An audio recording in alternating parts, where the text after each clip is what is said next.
Chennai. That looks very India cool. has the world's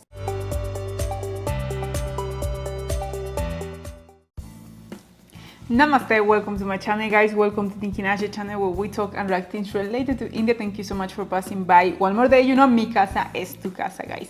And today we have the video of Karolina Goswami, and this video is the name SuperPower to SuperPower. SuperPower, yeah, SuperPower to SuperPower. Indian is reclaiming. Ooh. So it's really interesting video, looks like, at least, and it's kind of a long video as well. So usually Karolina makes like shorter videos, so I'm very curious about this one. So let's watch this video and then we talk about it. Don't forget, guys, to follow me here on my social media. India is going through a massive transformation. The 21st century India is responding to globalization, and this is reflected in its transforming cityscapes. Mumbai, the national capital region. Kolkata, Chennai, Hyderabad, Bengaluru. The change is becoming more and more visible.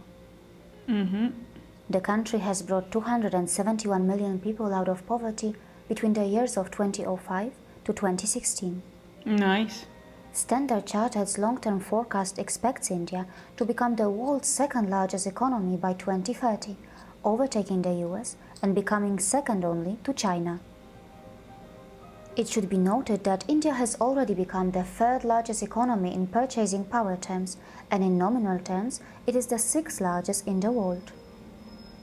According to the Center for International Development at Harvard University, the economic pole of global growth has moved over the past few years from China to neighboring India, where it is likely to stay over the coming decade.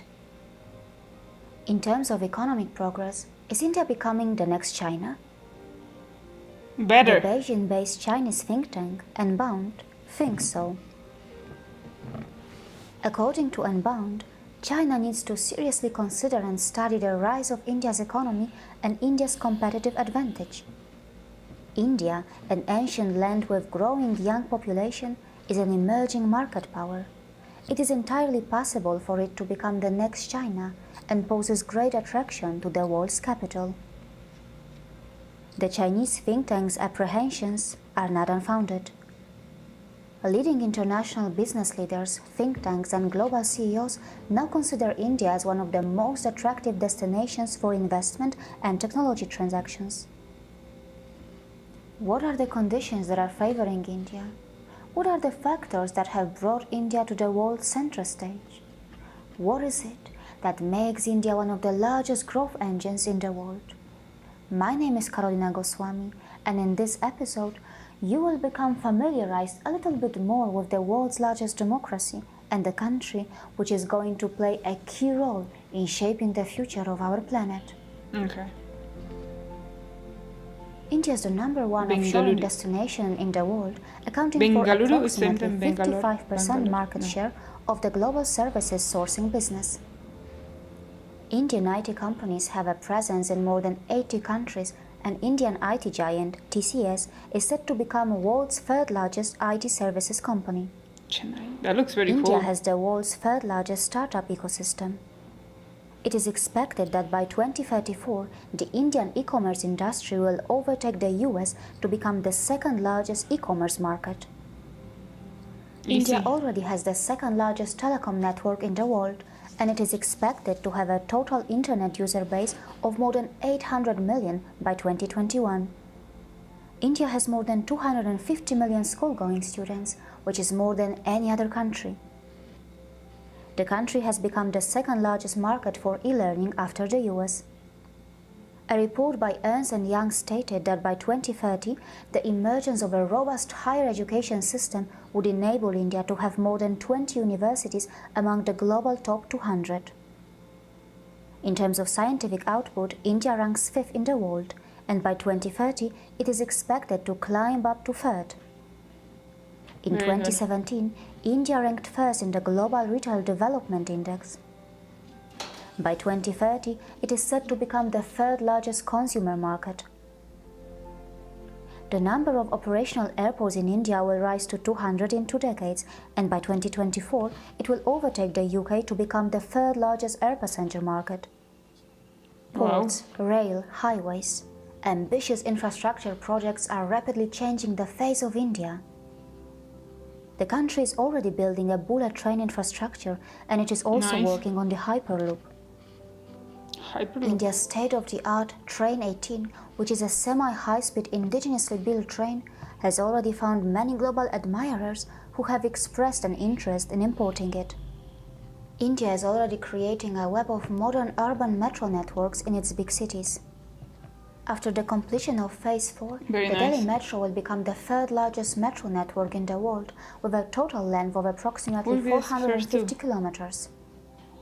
With more than 7,000 freight trains carrying 3 million tons of freight daily and more than 12,000 passenger trains with 23 million travelers on board every day, the Indian Railways, with its 115,000 kilometer network and more than 7,000 stations, is among the world's largest. Yes, and that's really cool, to be honest. 5.5 million kilometers, India has the world's second largest road network, and by 2022, the country is expected to have a national highway network of 200,000 kilometers. Wow. India is the second largest casting producer in the world. It is also the second largest producer of steel and cement. And the construction market in India will grow nearly twice as fast as China up to 2030, and the country is expected to overtake Japan to become the world's third largest construction market by 2021. Thanks to these solid indicators, there shouldn't be any surprise that the Indian real estate industry is expected to be the third largest in the world by 2030. Yeah, but this one was India before is already COVID. the second What happened largest now? mobile How phone that changed manufacturer after in the COVID? world. It is the third largest producer of coal and fourth largest producer of iron ore. The country is the world's largest cutting and polishing center for diamonds, and in 2017, it exported 75% of the world's polished diamonds. Wow. By 2020, it is expected to become the fifth largest manufacturing country in the world. In 2017, India became the fourth largest auto market. It is already the largest manufacturer of two-wheelers and tractors in the world. It is the world's third largest heavy truck manufacturer and fourth largest car producer. By 2020, it is expected to become fourth largest manufacturer of automobiles globally, and the Indian auto components industry is set to become the third largest in the world by 2020. Jaguar, Range Rover and SsangYong Motors are owned by Indian companies. I knew that. India's national healthcare program, Ayushman Bharat, is the largest government-funded healthcare program in the world. The country also contributes immensely to global healthcare. India is the top supplier of doctors to both the UK and the USA. Indian hospitals receive nearly 500,000 international patients annually, and medical tourism in the country is expected to touch $8 billion by 2020. It is difficult to imagine how the world would be able to combat AIDS without Indian input. Globally, over 80% of the antiretroviral drugs which are used to combat AIDS are supplied by India. Well, yeah, now with the COVID, 30% of India the annual is a big UNICEF requirement of antiretroviral drugs is supplied by India. Indian drugs are exported to more than 200 countries in the world. Since India is the largest provider of generic drugs globally, it is also known as the pharmacy of the world. Yes, I knew that one. 25% of all medicines in the UK are sourced from India. 40% of generic drugs taken by Americans are made in India. And the country's massive pharmaceutical industry is the source of more than 50% of global demand for various vaccines. India's rich culture and spiritual foundational wisdom are its big assets. It is the land which gave birth to pro-environment traditions like aparigraha.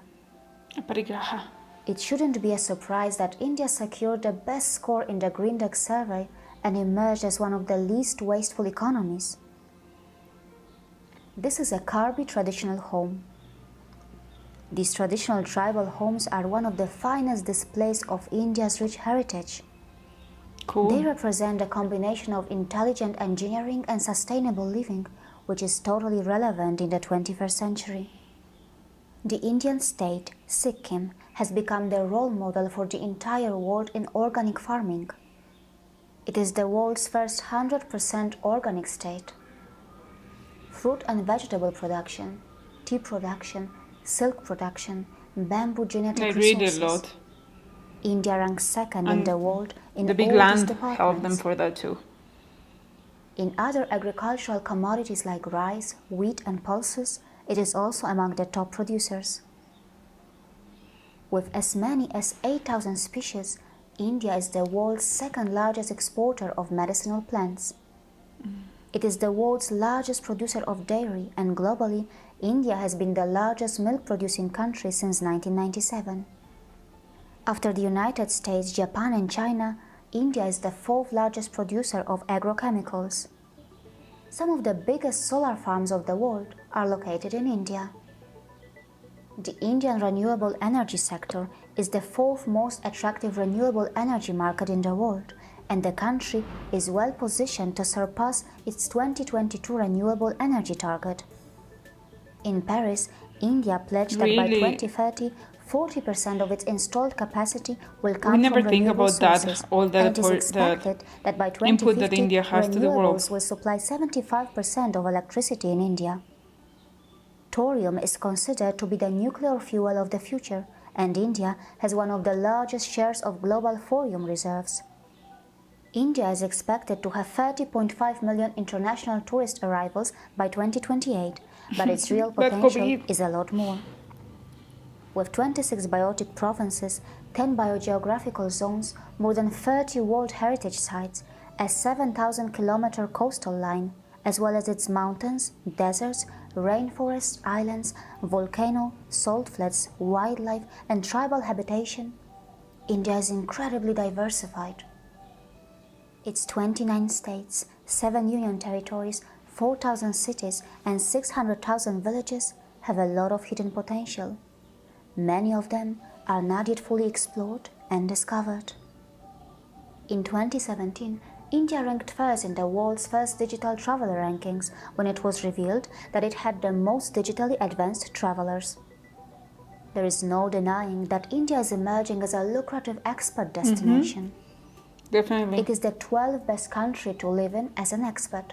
Really? It is far ahead of countries like the USA, the UK, Japan, and China. India-based expats earn an average of $176,000, which means that they are the second highest paid in the world. On the other hand, Indians who are living outside India have performed exceptionally well and have rightfully earned the tag of model minority. In both the UK and the USA, the Indian community has been outperforming other ethnic groups academically and economically. India is also the world's top recipient of remittances, as its diaspora sent $79 billion back home in 2018. Wow. The country is also expected to benefit from the reverse brain drain. From its film industry to its space agency and defense, India's growth can be seen across a very broad spectrum. In terms of ticket sales and number of films made, India has the world's largest film industry. India is a nuclear-armed nation, and its military is the fourth strongest in the world. Its space agency, ISRO, has already reached Mars, and now it is planning to send humans to space.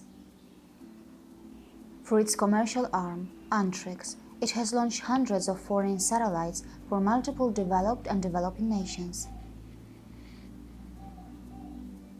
This may all sound very impressive, but for India, this is just the beginning. I'm sure. It wants to attain self-dependence in core technologies, and it wants to participate in the fourth industrial revolution. But will India be able to earn its rightful place in the powerful and influential global forums which are dominated by the Western nations? That's really nice. Will India be able to help those forums become truly global and truly democratic by challenging the existing supremacy of the Western powers? Will India be able to protect its citizens from tech colonization? And will it be able to have a stronger voice in the global media? Let's see. Will India be able to protect its identity from the Western religious and commercial monocultures which are homogenizing its cultures and diversity? Well, hopefully they keep the essential and the best part global practices and learn from what they need to grow. Will it be able to preserve the best that it has? Unlike others, will India be able to use its science for global public good and not just for commercial returns? Could be, hopefully. Those who are concerned about India's economic development's impact on the environment should also understand that India's historical emissions are extremely low in comparison to other global powers. Just because the financial prosperity of many developed nations and colonial powers came at the cost to the environment and through the misery of colonized nations, it does not mean that there are no other ways to walk the path to prosperity. Through its approach of universal familyhood, which is rooted in its ancient foundational wisdom, India is practicing what others could only preach. The world should take note of that. See you again. See you. That was really interesting. Yeah, it was a lot of information. To be honest, in my wish, I wish she maybe split it in two parts, because was point that it was like really, really interesting information, but it becomes a little bit kind of long at the end especially. But it's just amazing how India, all the things that India is involved and all the things that India helped to the world, you know, is something that I never ever thought about, that even doing this channel, like I was never even realized about all the impact that India has in the world. Yes, of course, I knew about the that India is a pharmacy in the world, because even now with this COVID situation, that with the situation that is happening in India, it was saying that how just that is affecting to all over the world. Then that kind of made me realize about the big and important part that India is playing in all these roles. But as well, the other part that they were saying, how the economy in India is growing and the importance that it has in the world is really, really interesting, you know, and it's something that you never think deeply about it until they put it in front of you, and then you realize like, oh yeah, that's like a big deal, you know. So it's really, really interesting. Even yesterday, actually, I was having a very fun conversation with my siblings. They were saying about how, because I saw a video that I will be posting, I don't know if before this one or after this one, but it will be coming soon, about the Indian population, that if you add the countries of Bhutan, Nepal, Bangladesh, Pakistan and India, of that 5 countries, about the population is the same of America, like the whole American continent, and Europe. And for me, that was just mind-blowing. I was like, what? And then I said to my siblings, and they were like, no, that's not possible. So yesterday, like while we were having dinner, because we went all together to have dinner to my parents' house, we were just putting all the population of every country to see if that was true. And yes, and definitely it was at least very, very close. You know, it was just there. I was like completely in shock about that situation. But of course, like big population, it means about good things and bad things, I guess. You know, has always the cons and pros. And I think so in this way, India is knowing how to take as well advantage of not having this big population. And that's the important part, because I think so even any person or any entity has to know where are their weakness and become it in strength, you know. And I think so India is doing that very, very good. Anyway guys, thank you so much for watching. Hopefully you enjoyed this video as much as I did, and see you tomorrow with another video. Have an amazing day.